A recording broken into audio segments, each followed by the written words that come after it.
Welcome to Washington Talk. I'm Young-Gyo Kim. The United Nations General Assembly passed a resolution on North Korea human rights for 16 years in a row. The United Nations Security Council brought up the issue of human rights abuses in North Korea in a closed-door meeting. Meanwhile, the United States is raising its voice on North Korea's human rights issues. VOA confirmed that a U.S. Congressional Bipartisan Commission on Human Rights will hold a hearing in January over South Korea's recent passage of a bill banning anti-Pyongyang leaflets. We'll discuss these and more. Joining us is Robert King. He served as United States Special Envoy for North Korea human rights issues for nearly 8 years, from 2009 to 2017. Andrew Yeo also joins us today. He's professor of politics at the Catholic University of America in Washington, D.C. He's currently in the Philippines to conduct his research. Welcome to the program. Thank you. Good to be here. Members of the United Nations Security Council discussed the issue of the North Korean regime's human rights abuses in a closed-door virtual meeting. Although the issue wasn't discussed as a formal topic due to the opposition from China, it was the first time in 3 years that the North Korean human rights issue was raised in the Security Council. Ambassador Kim, what was the significance of the meeting held this year? The real significance is that the United States was involved with the Security Council discussion for the first time in 3 years.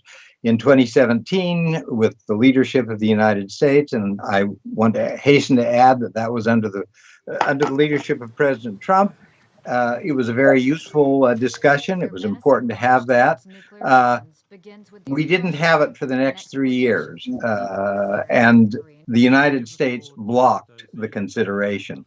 The United States actually prevented it from happening in 2019, and so this represents a significant improvement. Now, the question is whether that's simply because we're not making progress on talks with North Korea, or whether there's something more to it. It may well be simply that the president has disengaged from dealing with foreign policy and most other issues because of his concerns about losing the election and trying to cope with his disappointment over that. But I think it's noteworthy, I think it's significant, and I welcome it. Mm-hmm. And Professor Yeo? Yes, Ambassador King raised some interesting points, but momentum had unfortunately been lost at the UN Security Council on North Korean human rights after the US and UN engaged in high-level summitry. But hopefully the resumption of North Korean human rights on the agenda isn't a signal that human rights only matters when nuclear negotiations stall. More optimistically, discussion at the UN Security Council coincides with the election of a new US administration that may address North Korean human rights in a more consistent manner in broad international forums such as the United Nations. As Ambassador King pointed out, last year the United States opposed to the idea of the UN Security Council holding a meeting on the North Korean human rights issue. Why did the U.S. stance change this year, Professor Yeo? Was it because of the symmetry? Well, last year there was hope for some type of diplomatic breakthrough between the United States and North Korea. I remember then Special Representative for North Korea, Steve Biegun, visiting Seoul in mid-December last year in the hopes of persuading North Korea to resume talks after the North Koreans walked away from working level discussions in October.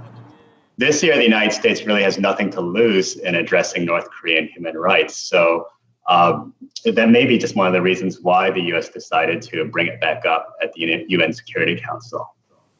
Mm-hmm. Ambassador King, did the U.S. change its stance because there was no progress in the talks with North Korea? I think that's one of the factors that was involved, yes. The United States has been willing to use human rights as in a transactional way in dealing with North Korea, and the fact that there's been no progress is certainly a reason for the United States to allow the human rights issues to come up. Ambassador, with the new Biden administration coming in, shall we expect a similar stance from the U.S. going forward on the human rights issue in North Korea? Oh, yeah. My sense is that North Korea is an issue that we're going to see more similarities to the policies that were followed in the George W. Bush administration and the Obama administration. I think there's going to be a more targeted approach to try to deal with security issues. I think human rights will be given more attention. It'll no longer be used in the transactional way that the Trump administration has done.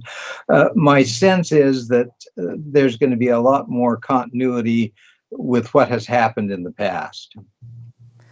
Professor Yeo, do you think the Biden administration's approach on North Korean human rights different from the Trump administration? Well, before I begin, let me just say that the United States, and particularly the State Department, has often led the charge in addressing North Korean human rights issues. And this has been true for even under the Trump administration. But the White House under Trump has not been that consistent with its messaging on North Korean human rights, dealing with the issue in an instrumental way, as Ambassador King pointed out. I expect the Biden administration to follow a more principled approach to human rights. President-elect Biden was personally engaged with North Korean human rights and humanitarian issues as chair of the Senate Foreign Relations Committee, so I expect the issue will become a higher priority for his administration. Mm-hmm. And many human rights groups are calling for the early appointment of the Special Envoy for Human Rights in North Korea. Professor Yeo, why is this important? Well, there's no better person to speak about that than the former Special Envoy, but since you pitched the question to me first, an early appointment sends a clear message to the international community, including the North Koreans, that human rights in North Korea remains an important issue for the United States government. The position had remained unfilled during the entirety of the Trump administration, despite a congressional mandate for a designated appointment of this human rights envoy. If the Biden administration wants to strengthen its credibility in arguing that human rights and democracy are important on the Korean Peninsula and elsewhere, they'll need to set an early precedent. Filling the special envoy position will signal a greater degree of institutional commitment to the issue and provide some assurance that North Korean human rights won't be approached in a perfunctory way. And just lastly, as a practical matter, fulfilling the special envoy position early will increase the United States government's capacity to address the serious humanitarian crisis that may be unfolding due to COVID-19 and strict border lockdowns. Although the former special representative to North Korea, Steve Biegun, and now Deputy Special Representative Alex Wong have managed to handle a wide range of issues, from nuclear diplomacy to sanctions to human rights, they have been incredibly overstretched. The special envoy position will help ease the burden and allow the United States to devote more time and attention to human rights and human security issues. Right. Ambassador King, as Professor Yeo said, you served long as the Special Envoy for Human Rights in North Korea. Could you tell us about what you did as the Special Envoy? And what were the most important topics you dealt with back then? Let me make one quick comment about the timing on the appointment of the Special Envoy. It takes a while for an administration to appoint individuals for various offices.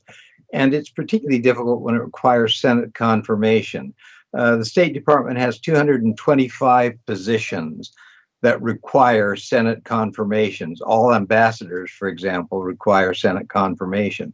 It's going to take the administration a while to get those individuals nominated, to have background investigations conducted on all of these people, and then to get it to the Senate and get the Senate to act on these provisions.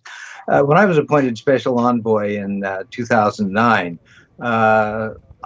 my appointment was one of the earlier appointments in the Obama administration, and I was not sworn in until the end of November.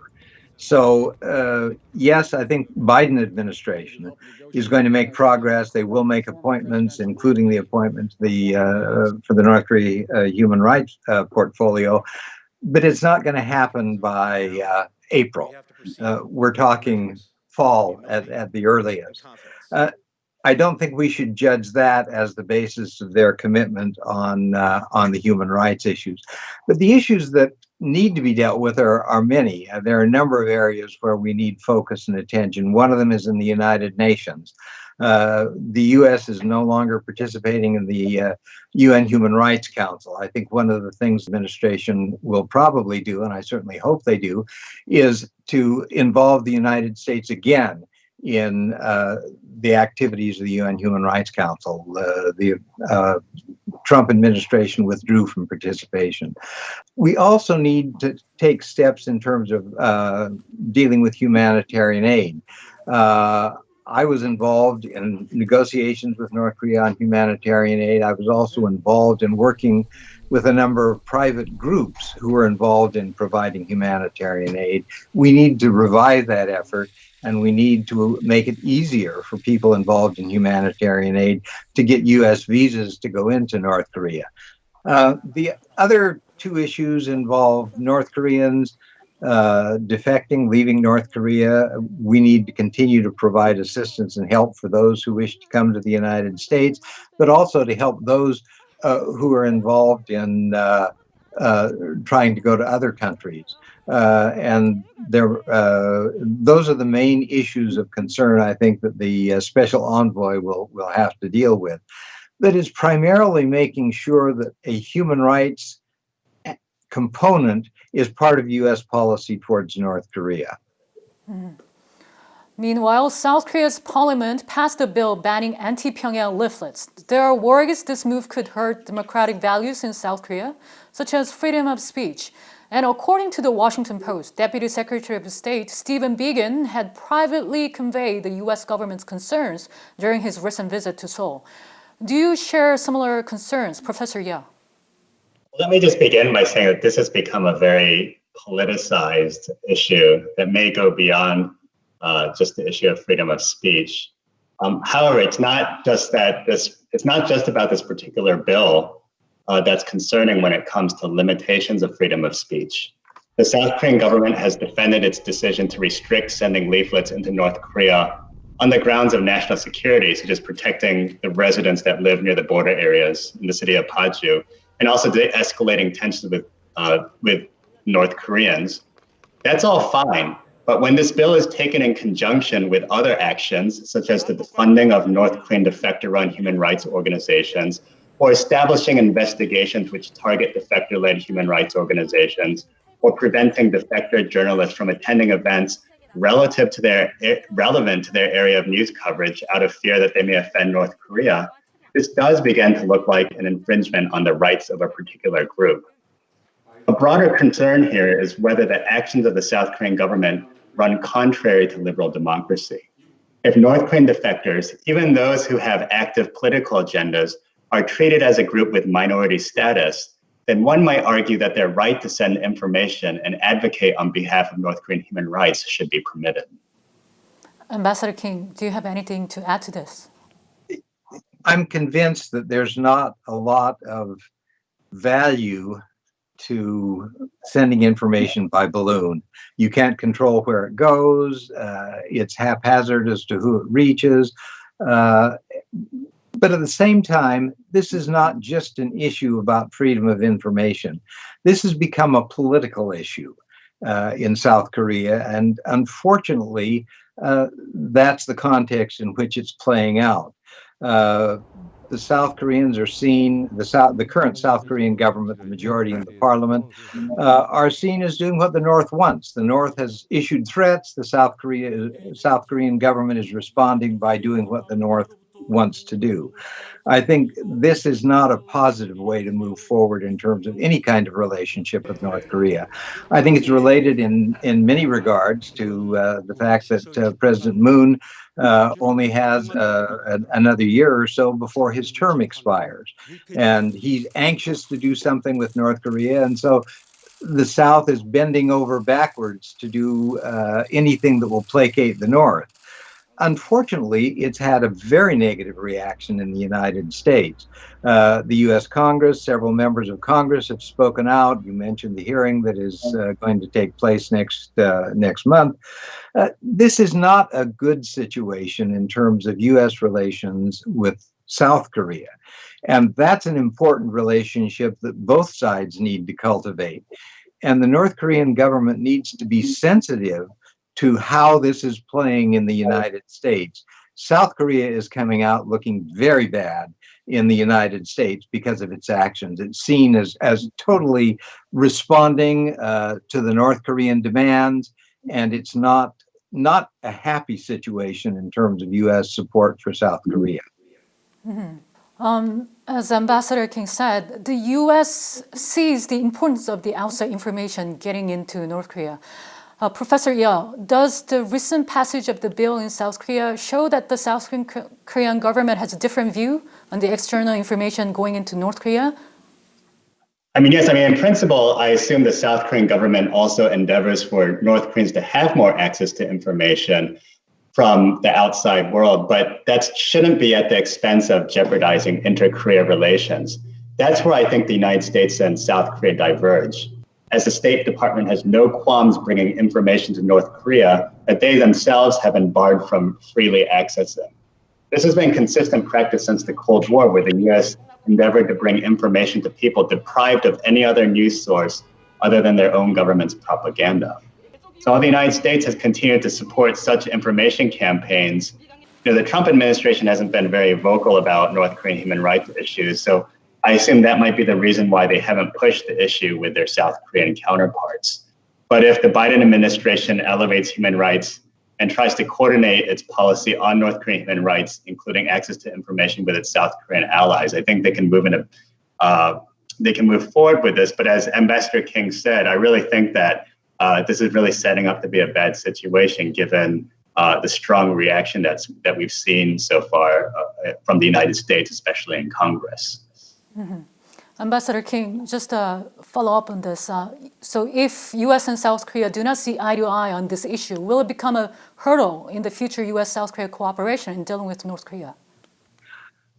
My sense is that with a Biden administration, there's going to be more focus, more attention on improving the relationship between the United States and South Korea. I think some of the negotiations that have been going on with regard to stationing of U.S. troops in South Korea have been very poorly handled by the Trump administration.